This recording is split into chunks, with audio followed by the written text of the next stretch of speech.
এটি গোল্ডের daily time ফ্রেমের একটি চার্ট।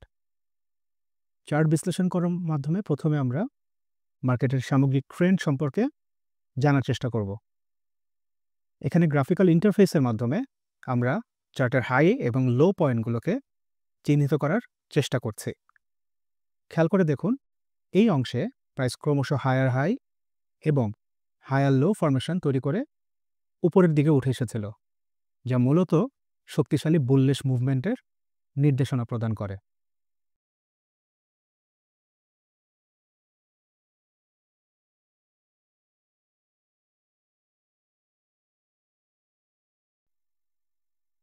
এখানে আমরা একটি ট্রেন্ড লাইন চিহ্নিত করতে পারি। এই ট্রেন্ড লাইনটিকে প্রাইস এই অংশে ব্রেকআউট প্রদান করে, যা মূলত ট্রেন্ড চেঞ্জ হওয়ার নির্দেশনা প্রদান করছে। অর্থাৎ পূর্বের আপ ট্রেন্ড এখন ডাউন ট্রেন্ডে রূপান্তরিত হওয়ার সিগন্যাল পাচ্ছে। এখানে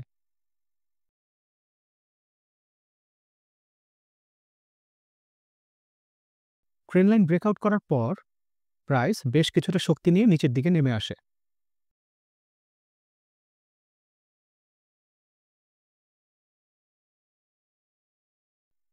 এরপর পুনরায় উপরের দিকে উঠে আসার চেষ্টা করে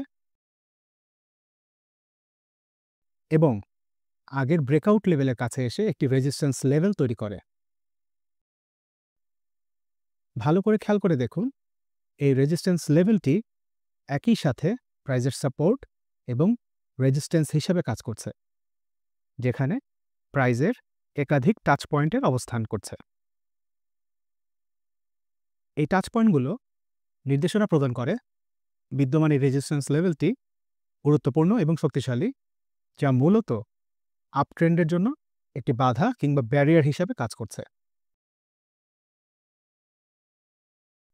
অর্থাৎ যতক্ষণ পর্যন্ত না প্রাইস এই রেজিস্ট্যান্স লেভেল থেকে উপরের দিকে ব্রেকআউট করতে সক্ষম হচ্ছে, ততক্ষণ পর্যন্ত নতুন করে কোনো ধরনের বাই এন্ট্রি গ্রহণ করা যাবে না।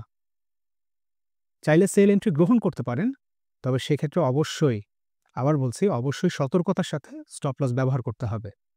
কেননা গোল্ডের সামগ্রিক ট্রেন্ড এবং বর্তমান জিওপলিটিক্যাল ইস্যুর কারণে প্রাইসের বৃদ্ধি পাওয়ার সম্ভাবনাই সবথেকে বেশি। বাই এন্ট্রির জন্য অবশ্যই প্রাইসকে রেজিস্ট্যান্স লেভেলের উপরে ব্রেকআউট করতে দিতে হবে।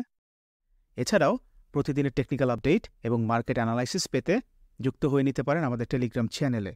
প্রকাশিত এই আপডেটগুলো রিয়েল ট্রেডিং করতে আপনাকে সহায়তা করবে। পরবর্তী টিউটোরিয়ালে আপনাদের সাথে আবার দেখা হবে। সে পর্যন্ত ভালো থাকুন।